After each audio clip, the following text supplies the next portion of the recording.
What's going on, guys? This is Rob. We are back with Sins of Sinister, the conclusion. So let's get into it because I'm excited to see how you feel about the ending, because every comic book fan everywhere is theorizing what the ending means, which I'm really excited to see what you guys think. But what this does, this initially picks up with Storm and the Brotherhood of Mutants with the third issue. Now remember, the third issue of Storm and the Brotherhood picks up 900 years after the death of Storm, when she had that momentary moment where she just went like beyond Omega level and then died. And so what this means is that John Ironfire, kind of the second in command of Storm, is now the one running the show. Now remember, his main power is that he can turn his blood into metal, which will really become important later on down the line. But the other part of this is that this has all drawn the attention of Emma Frost. Now, 1,000 years in the future, Emma Frost has seemingly merged herself with what she calls the Red Diamond, but more or less seems to be a portion of the Crimson Gem of Sidorak. Now, there's nothing to indicate that she is a Harbinger, which is to say, a version of the Juggernaut, but the fact remains, she is nigh indestructible in this form. And so what she's been doing, or what she is doing at the moment, is scouring the spaceways looking for Sinister, because previously she thought he was dead, but when she found out he was alive, she realized it's only a matter of time before he gets his hands on one of the Moras, downloads everything that had happened, or takes all the information of the last 1,000 years, puts it into a Mora, and then kills her. Because remember, the nature of Moira MacTaggart's power is that every time she dies, the timeline resets, but she remembers everything that happened over the course of her life. So that's kind of the goal that Sinister has. It's a giant experiment, right? It's literally all it is. Now, what we end up doing here is we pick up with Sinister directly, basically at the headquarters of the Brotherhood, because remember, where the Brotherhood is located, they guard all the clones of Moira. So that's been where Sinister's been trying to get to the entire time. Now, the other thing about this is that if you guys recall, in the early days of the X-Men comics, one of the things we learned is we had what were called the Five. Basically, whenever the X-Men want to resurrect somebody from the dead, they need 5 particular mutants in order to do it. What we end up finding out here is that the mutants that resurrect the dead are basically different now, 1,000 years in the future, than they were in the past, but the process still remains. They can resurrect people. All they needed was the ability to pull it off, kind of a resurrection egg of sorts. And Sinister presents the Brotherhood with that, and they do exactly what you would expect them to do, which is resurrect Storm. But there's a caveat to this, right? It's one of the coolest things about it, is a caveat, because when I saw this, my thought was, okay, so like Storm coming back, I kind of get where they're coming from, right? Death doesn't mean the same anymore. Storm does return, but remember, the second part of the resurrection process when it came to the X-Men is they would always back up the memories of the various mutants who died. So when they were resurrected, Jean Grey or Hope Summers or whoever they were using would telepathically put those memories in their head. There's no one here to do that. So yes, Storm is back, but Storm does not remember the full totality of her powers. She doesn't remember how she died. She doesn't remember anything about her past life. So she's basically brand new to the world. Now, it's kind of a funny thing here, because as this happens, Emma Frost makes her move and sends all of her forces directly to the Citadel of the Brotherhood. And again, Chimera is the name of the game, merging different mutant powers into a singular mutant. And that's why you have like super strong versions of Cyclops that are gigantic in size, that can fire massive energy beams, and they're just ridiculously strong, all that kinds of stuff. And so the reality here is the forces of Emma are next level, because not only that, Emma Frost actually allows herself to be placed inside of what is, in effect, a giant diamond robot, right? Like, she's colossal in size. So then she launches her attack. And because of her telepathy combined with her indestructible form, she basically just starts crushing everybody at the Citadel. Now, it's a really cool moment when this happens. And the reason why is because John Ironfire leads the attack against Emma Frost's forces, but then at that moment, because a Doombot had survived, right? We covered that in the last video that we did, that Sinister rips off the hands of one of the Doombots, which, as you guys know, basically have like these little lasers that can shoot out of them.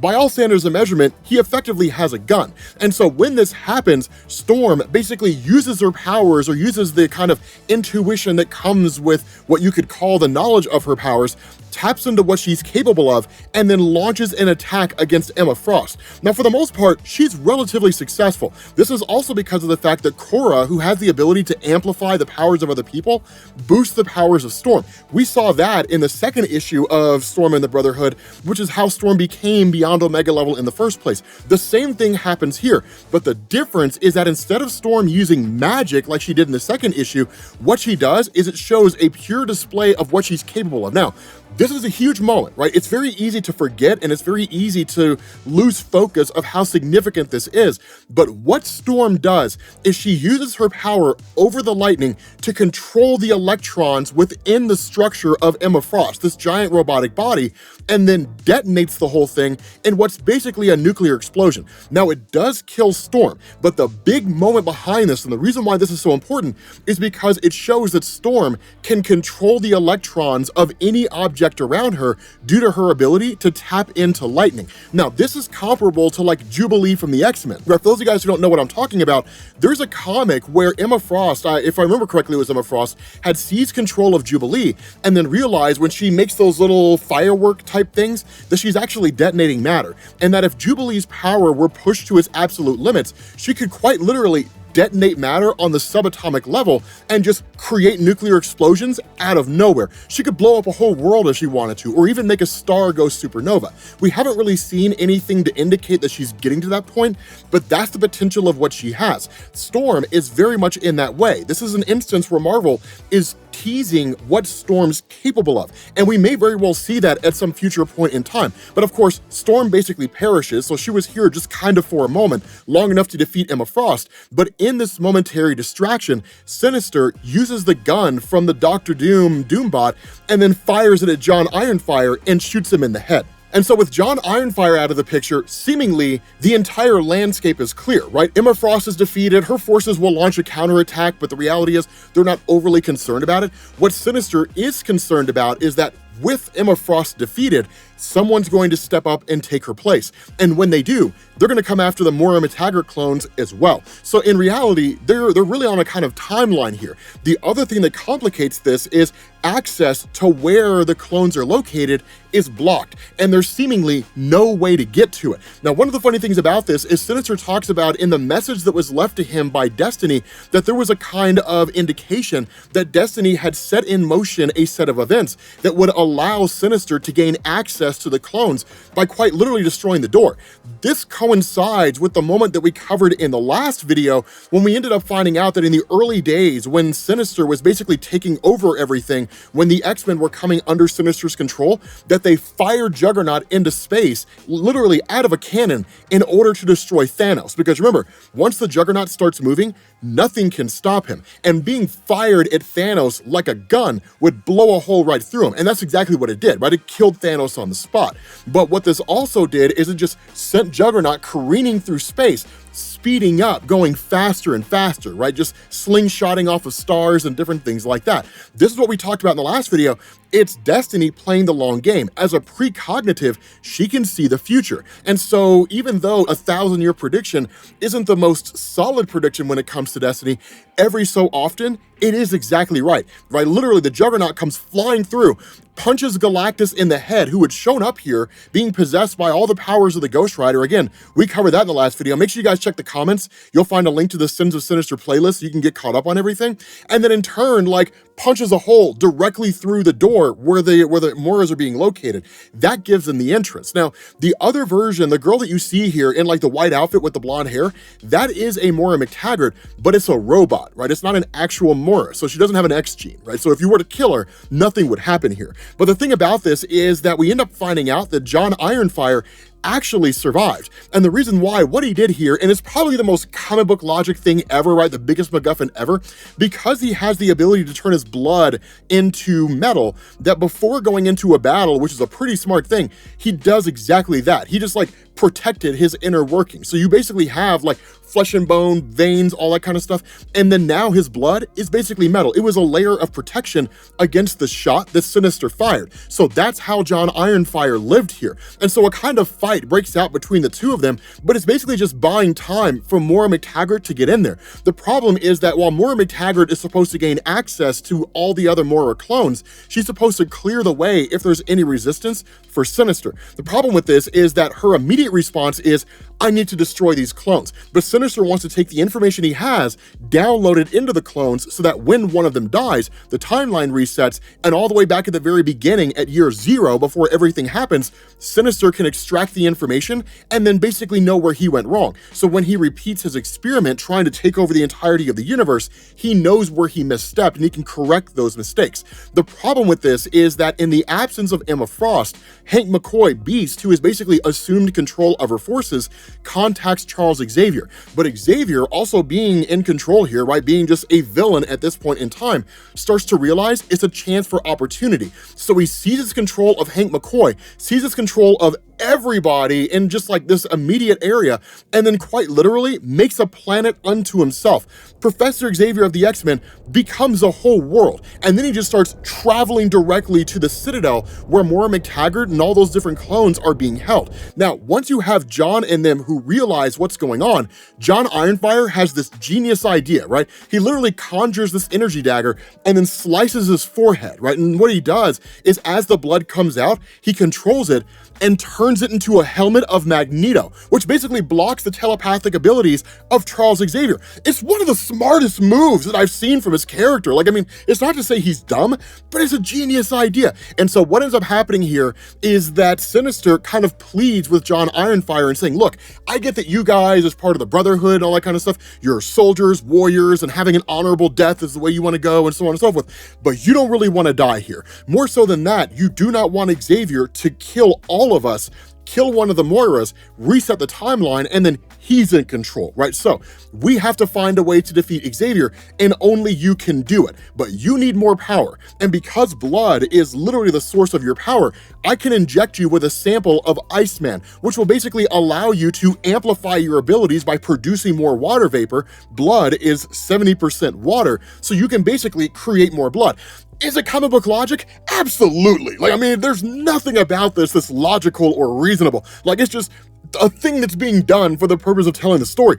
But it's amazing because literally this guy just like uses this injection, conjures on like just this insane kind of like structure, right? This metal form. He looks like a devil version of Magneto. He looks like a beast. And then he just charges at Xavier, right? Like the whole planet of Xavier. And he's able to kind of punch a hole through him to a degree, but in reality, it's just a giant fight between the two. So while John Ironfire and Xavier are fighting, that Sinister takes off to the clone lab and then tries to find a way to stop this robot version of Moira McTaggart. But the reality here is he kind of strikes a deal with her and says, look, this is like, if I don't do this, right? Like if I do not take this information on what I've learned and download it into one of the Moiras, then what'll happen is history will repeat itself. I'll make the same mistakes, the same screw-ups, and this will just be a giant 1,000-year time loop over and over and over again. If I download this information, it'll be a way to break the cycle. And I will literally tell myself, do not pursue this godhood, do not do that. And so ultimately, this robot version of Moira lets him get away with it. And so in turn, he basically goes in and tries to destroy one of these Moira McTaggarts, but in the process of it, as he's downloading this information, he starts to come to this revelation, maybe he can be God, right? Maybe he can be just like some astronomically powerful person. But in shutting down, like in destroying one of these Moiras, it basically wipes out the galaxy and everybody in it, right? It wipes out the whole universe. It doesn't really blink the timeline out of existence. And here's the reason why. Because of the fact that the timeline doesn't go away, this is basically Marvel telling us this is now an alternate reality. The fact that this has happened means it always will happen, right? Like this is always going to take place. Sinister can try to change it, and maybe he will. But the fact that all of this has happened before, and the fact that he's even sending information back into the past to prevent it from taking place, it means this universe has to happen. Now, the funny thing about this is that in this moment, Sinister himself seems to kind of transcend, and he actually takes off and tries to form a kind of dominion, right? Literally, basically seize control of time and space. But what he finds out when he gets there, when he kind of transcends, is that somebody beat him to the punch, that seemingly a Sinister dominion has already been created. One of the other Sinisters transcended time and space. They exist beyond everything. And so even if there is an attempt by Sinister to kill one of the Moiras and reset the timeline, that there is seemingly a Sinister out there that has already seized control of everything. And everything that's happening in the universe is now happening because of their whim.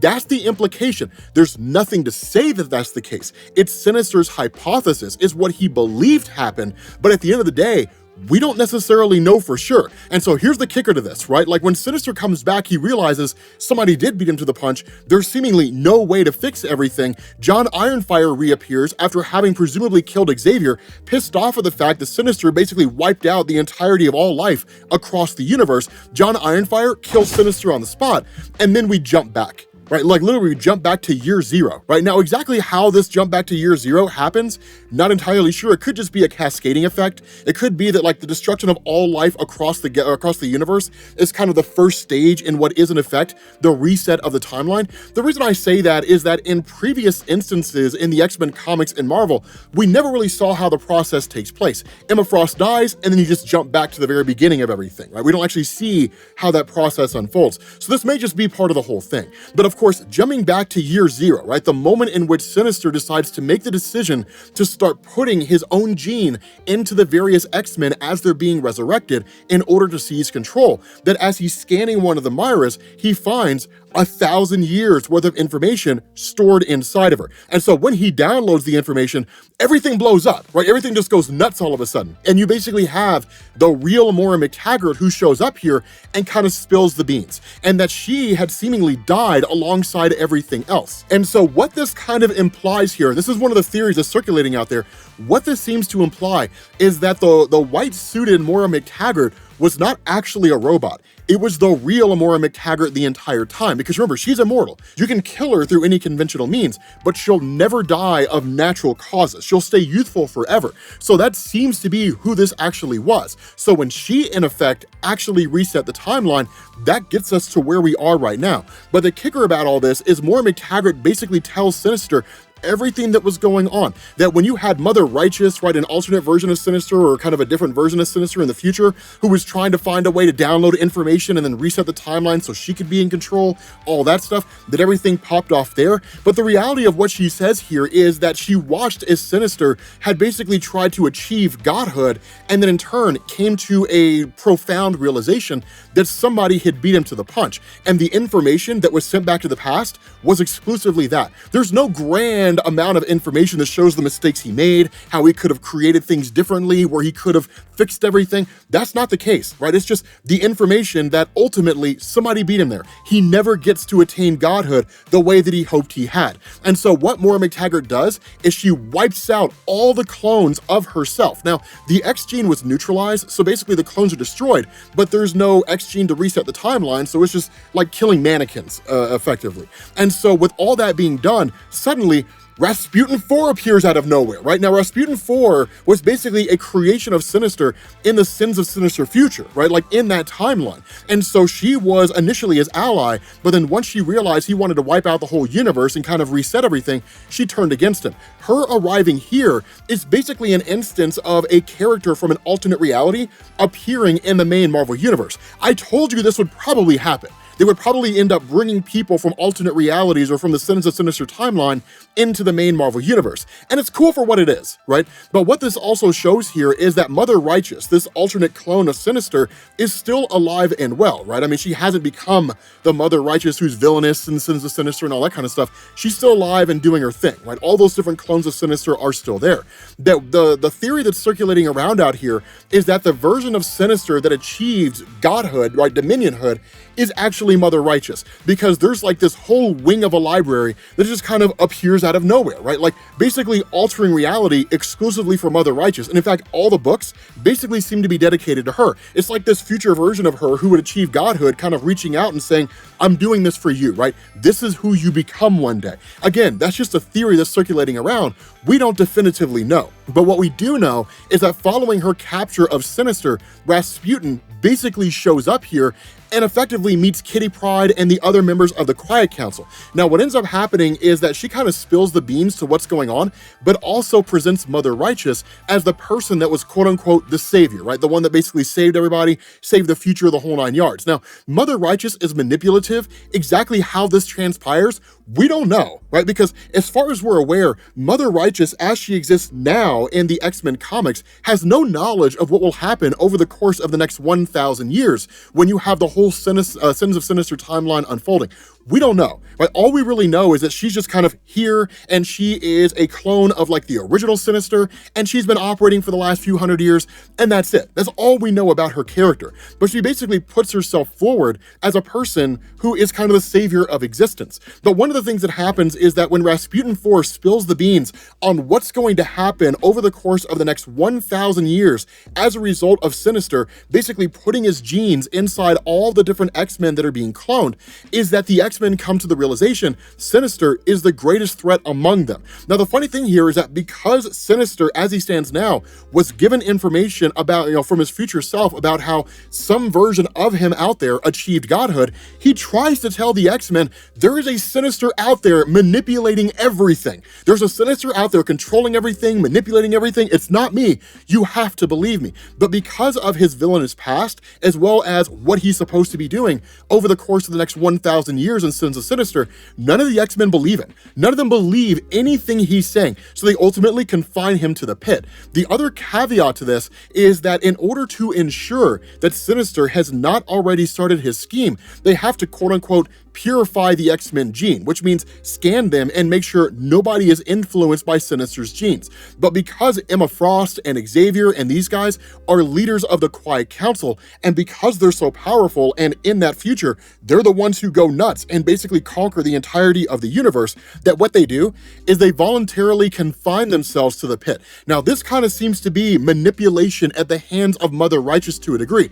And that's the other part of this theory, that Mother Righteous is the one who does achieve godhood, because she's the only one who shows up here, and she's the only one who says, in order to ensure that Sinister's influence is no longer here in the rest of the X-Men, we have to confine the Quiet Council. You guys know it's what's best for the mutant community. She's clearing the landscape of any threats. She's clearing the landscape of the most powerful telepaths. She's clearing the landscape of Hope Summers, who's instrumental in being able to revive any X-Men who die, which means now that an X-Men is dead, they stay dead, right? There's no way to bring them back, right? She's removing any threats to her potential attempt to seize power of not just Krakoa itself, but even the world as a whole, because she is a straight up villain. That's kind of where everybody is leaning to here. So again, because of this realization, the X-Men are confined to the pit, and seemingly the stage is set for Mother Righteous to seize control as the newest version of Sinister, and ultimately basically repeat the process of Sins of Sinister and effectively come out on top. But with that being said, guys, let me know what you guys think about this down in the comments section. It's a really wonky final issue. Thank you all for watching, and I will catch you all later. Peace.